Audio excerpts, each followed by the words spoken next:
Hey guys, it's Mario here, bringing you the part 4 in our series on how do you trick your brain to eat less food and to want to eat less food. And this series is all about how do you make that calorie deficit easier? How do you design your diet to make it more sustainable without spending so much willpower on micromanaging every little gram of food and tracking every little thing, and make it a little bit more friendly when it comes to saving willpower for more important things in your life. So we covered really good stuff in this series so far. I'm going to leave all the links to the previous parts in the description below for you guys. We covered sensory-specific satiety. We covered the effects of framing physical exercise out of fun or as a chore. How does that affect our intake? We covered mindful eating, how being present at the moment can actually help you eat less food and make you feel fuller. And in this part 4, we're going to cover a very, very important aspect of every diet, and if not the most important aspect, and that is palatability and food reward. And before I dive into this, I want to make 2 points. Number 1 point is I want to give a shout out to Stefan Guillen, who's an obesity researcher at Whole Health Source. He's the guy who I first found out about food reward and the whole idea of obesity being influenced by palatability. His blog is an amazing resource, which I highly recommend you to check out. His whole hypothesis on the effects of food reward and on obesity and in general our environment today, how it affects our leading us to eating more calories and getting us overweight. Highly recommend you to check out his stuff. I'm going to leave that link, as I said, in the description below. And the second point I want to make here is that what I'm saying is I want to make that calories in, calories out easier for you, right? And I'm not saying that any food is addictive, or I'm not saying that any food is going to like automatically make you gain more fat. It is going to be a function of calories in, calories out. So if you overeat calories, you're going to gain fat. If you don't overeat calories, if you're in a deficit, you're going to lose body fat, right? So that is pretty clear based on research that we have so far in the last 100 years, right? So that is the law of thermodynamics. But there's many things that this relationship makes this relationship a lot more complicated, you know, and it's not as simple as, okay, I'm going to reduce 500 calories every day and I'm going to lose a pound per week. You know, it's not that simple. There's obviously adaptive components, thermic effect of food, neat, even the effects of satiety in certain food environments will affect how much you eat and overeat in a ad libitum situation, which means that you can eat as much as you want. But let's cover first palatability and food reward, and we're going to get into all of these factors in the future videos in the series. So when we talk about palatability, what palatability really is, it's that certain foods are going to be tastier than others, and we know that, right? Some foods are just irresistible. Some foods are so hard to stop eating that we generally overeat. If you have an abundance of a certain food, we're going to overeat. And if you have, let's say, like a big piece of ice cream in front of you, like a whole cup of ice cream, you're gonna have to really spend a lot of willpower to stop yourself from eating that. Even though it might lead you to overconsume 1,000 calories, it's either gonna be spend all that willpower or just eat that ice cream, right? So certain foods are very, very irresistible, and the formula for why certain foods are more resistible. I mean, there's a lot of scientists right now, as you're watching this video, that are working on creating foods that are much more tasty.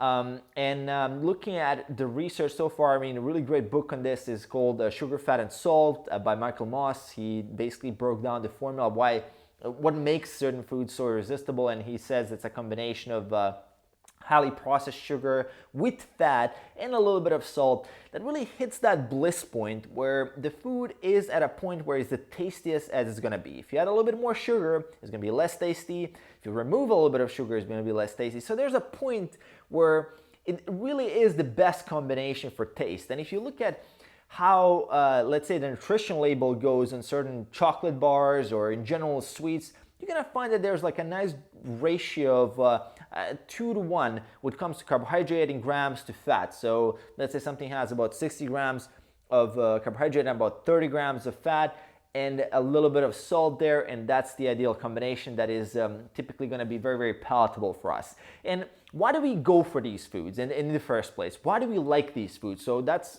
to understand this, it will allow us to kind of design our diet to go around that. So we as hunter-gatherers, we're opportunistic eaters, right? If you look at our evolution, we didn't have access to very high calorie foods.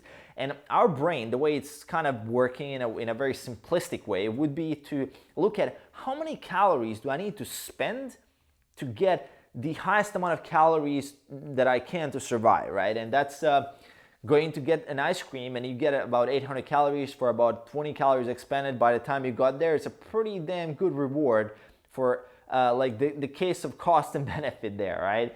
And it's not the same case. Like in nature, you wouldn't probably spend 300 calories to get 200 calories of broccoli, right? In nature, that wouldn't allow you to survive because you would be in a deficit. But in our current environment, we're actually designed our environment where our brains can't cope with so much availability of hyperpalatable foods and with so much calories around us. And I'm actually quite surprised that we're not more fat.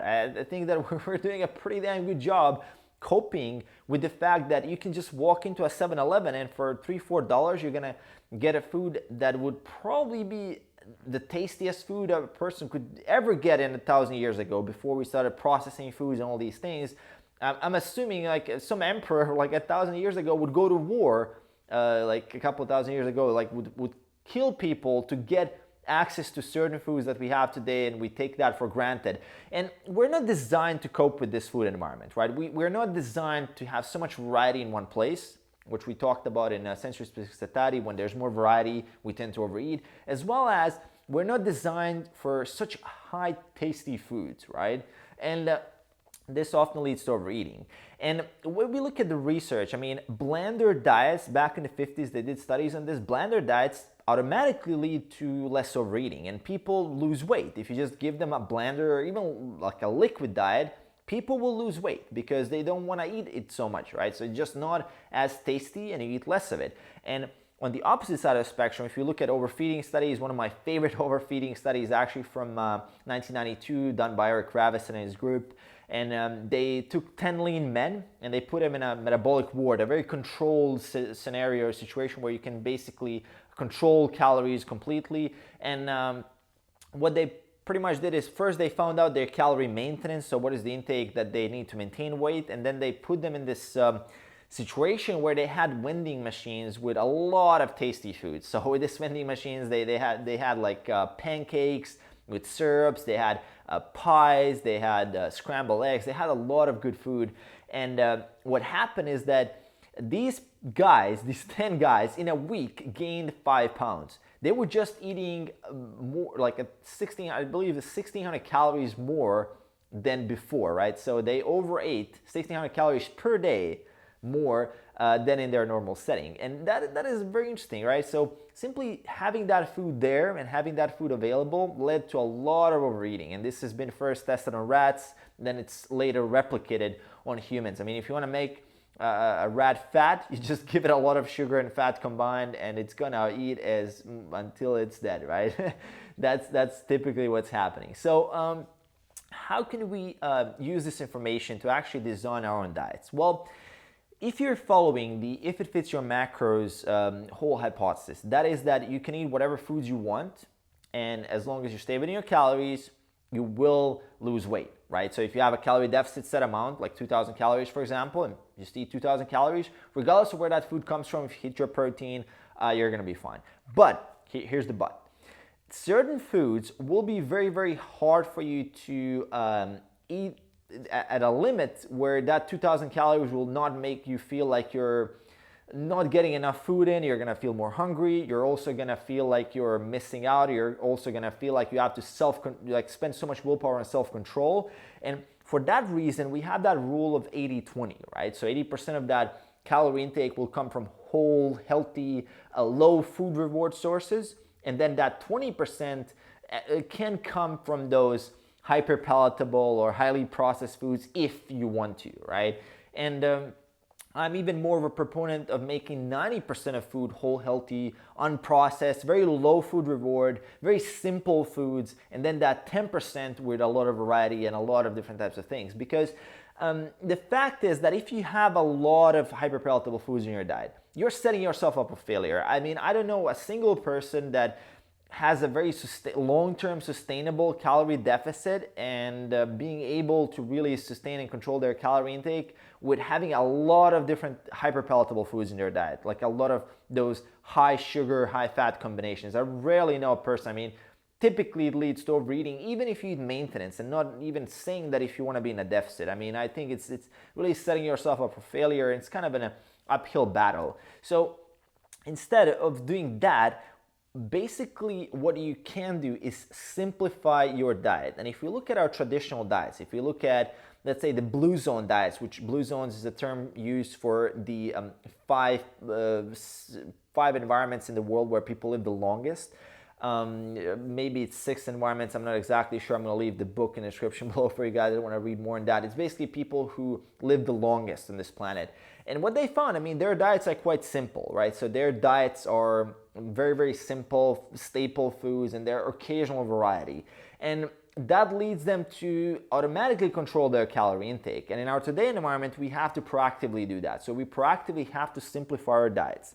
And one great example that I like to use when it comes to simplifying your diets, I mean, at a buffet, none of the foods are actually particularly tasty, right? So if you isolate all the foods as specific meals, you wouldn't really overeat on them, right? It would just be there, and it's fine. It's like a normal food. There's nothing special about any one of those foods.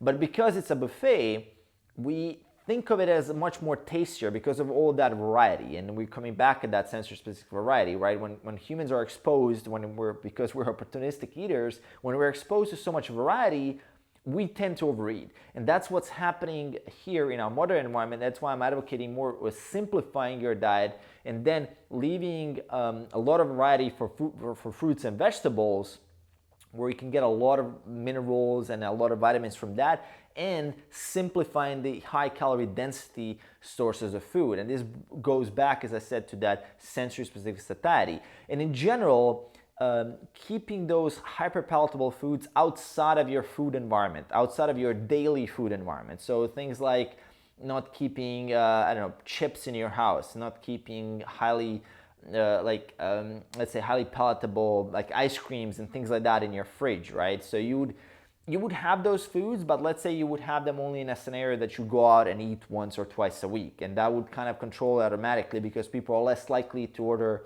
a second time or third time if they're eating out. And that's one way to control. And in general, be aware of the concept that certain foods will be very, very difficult to control. So you want to have those foods in very limited amounts, right? So in general, people that find that simple diets are less tasty are people who are hypersensitized, right? So they've been exposed to so much highly palatable foods that they don't think that normal food is tasty anymore. And we are generally, we're like overstimulated with the taste, right? So our taste buds are so stimulated that normal food doesn't even taste that good anymore. So it will take a while for you to kind of simplify that diet and to get it to be more of less food reward and make it more sustainable. So that would be an approach that I would take if the goal is for sustainable calorie deficit and for losing weight and to being able to maintain that weight a lot easier. There's some research that this just making your diet based on whole healthy foods will actually help with not having your body fight back so much when it comes to weight regain and trying to gain back all that body fat that you've lost, because that's a big problem with dieting, because our bodies, of course, are having that adaptive component. As you lose weight, your muscles become more efficient, less non-exercise activity thermogenesis, you burn less calories in general, and your body adapts and it's trying to get you back to that body fat level that you had before. And this is one of the ways that you can help with that leptin set point, settling point, or I like to call it like the settling range, because it's like a range as well. It's not just a particular fixed point. So that can be really, really helpful. As well, as I said, I mean, a huge part of it is really making sure that none of those hyperpalatable foods are in your food environment, and really designing a very, very simple diet around that, so you can kind of control your intake automatically.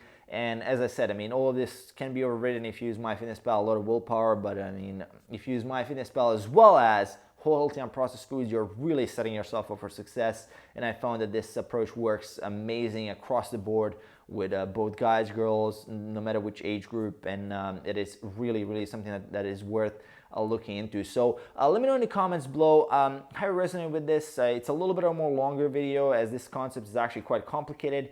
This is one of the major causes of obesity as well. Some of the stuff that I'm going to be releasing in the future is my hypothesis on why I think we eat so much. There's going to be a very in-depth video as well. more research, and all the research in this video that I mentioned is going to be linked in the description below as well for you guys. I hope you enjoyed. As I said, let me know in the comments below how you resonate with the fact that certain foods, I mean, it's just hard to stop overeating. So let me know if you have certain foods like that you find that are really hard to stop overeating on. And aside from that, make sure to hit that subscribe button below to support the channel, and I'll see you guys in the next one. Peace.